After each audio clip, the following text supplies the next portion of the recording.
big news out of nVidia at Gamescom today, and if what they say is true, it could be huge for gaming.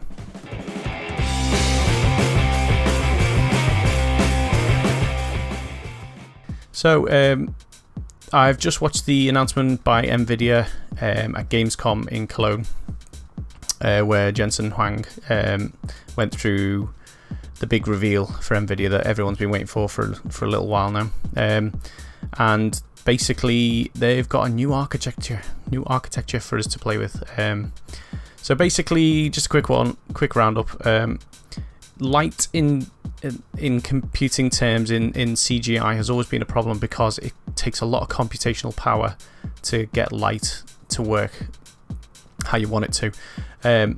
Basically, real light reflects off millions of different ways into an object. So the light's reflecting off me now will be reflected onto the screen, reflected onto the mic, reflecting back into the camera. Producing that with a computer takes a lot of power. So the sort of golden egg of gaming of computing has always been to be able to do live ray tracing, where the rays of light have been processed live. Basically ray tracing has been used for a long time by Pixar and things like that to produce really nice CGI, but they take a long time to render, and each individual frame is rendered and it takes forever and takes a lot of power. I believe some Pixar films take 2 or 3 years to render the whole film for 2 hours of film. So the golden egg for gaming has always been to get ray tracing into games. Now games look fantastic because of trickery. So they'll bake shadows, they'll bake reflections, or they'll have, basically what they do is they have a cubed version that sort of produces, without going into too much into the technicalities, it produces like a fake reflection. It's sort of real, but not really. So being able to produce actual on-the-fly proper reflections has always been something that the gaming industry strive for, and the computing power has just not been there. So when nVidia come along and say they've got a new architecture that can do live ray tracing, as they did in GDC back in March, everyone got excited and they showed off this demo, Star Wars demo, with Phasma and 2 guards, and it was reflections going back and forth, and it was all live, and it was fantastic. But that was on a $68,000 machine, DGX machine with 4 Volta cards in it. Most people can't afford them to play games, so they come along today and said that we've got a new chipset. The new chipset will be called Turing, after Alan Turing, and that it's going to replace Pascal for gaming cards, and it's going to be the second biggest chip that anyone's ever made. I might like to fail into it's getting a bit dark. I'll move this one a bit closer. It's going to be the second biggest chip that anyone's ever made, with 18.7 billion transistors, and it's going to go into graphics cards that everyone can buy.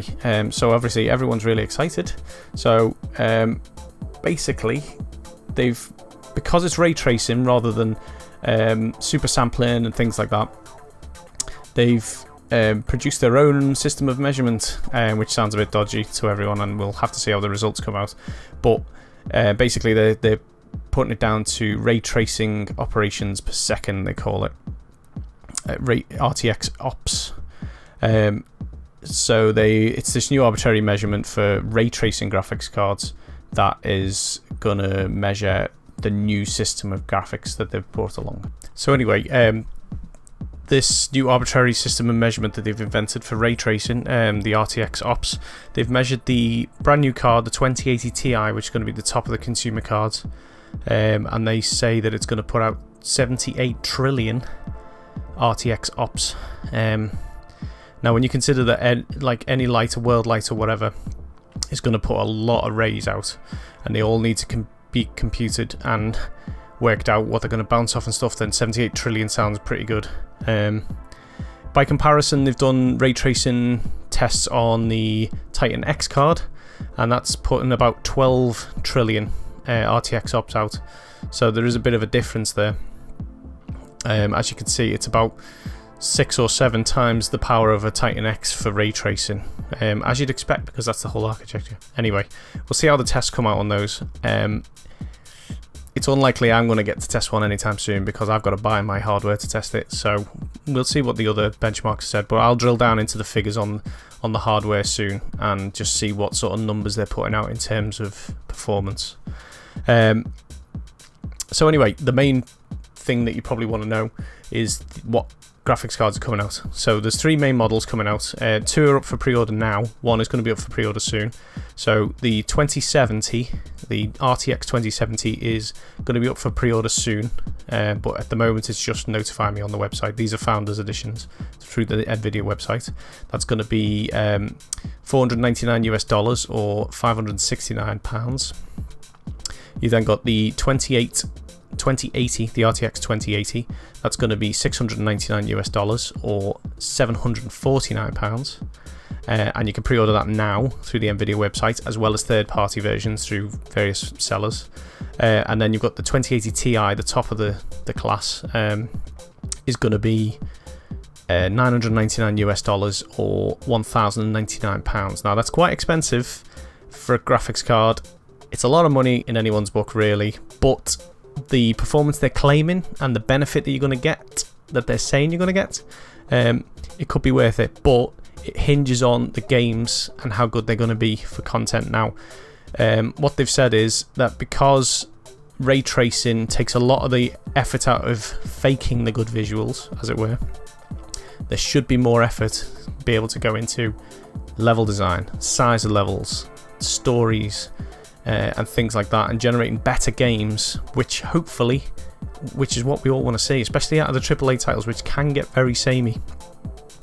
So hopefully that will happen. They showed demos of Shadow of the Tomb Raider and Battlefield 5 and Metro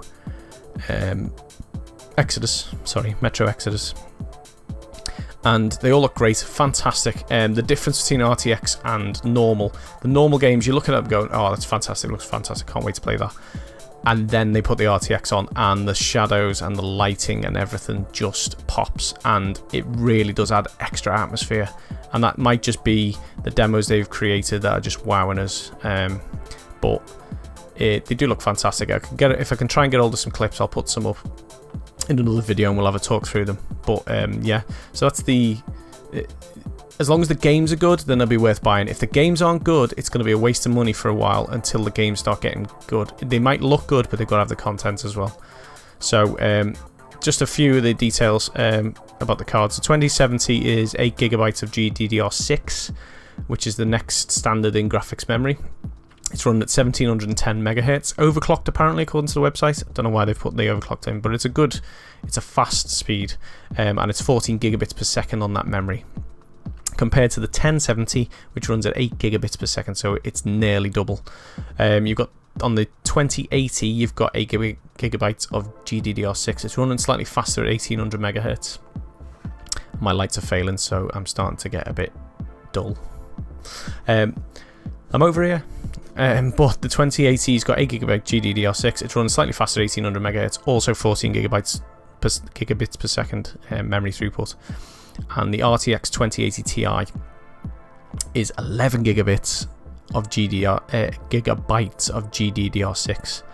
It's running slightly slower at 1635 megahertz, but it is 11 gigabytes of memory putting through that graphics, the GPU, as opposed to 8, and it's also 14 gigabits per second. Now compare those two to the 1080 and the 1080 Ti. The 1080 puts through 10 gigabits per second, and the 1080 Ti puts 11 gigabits per second, so they've both got quite a significant jump.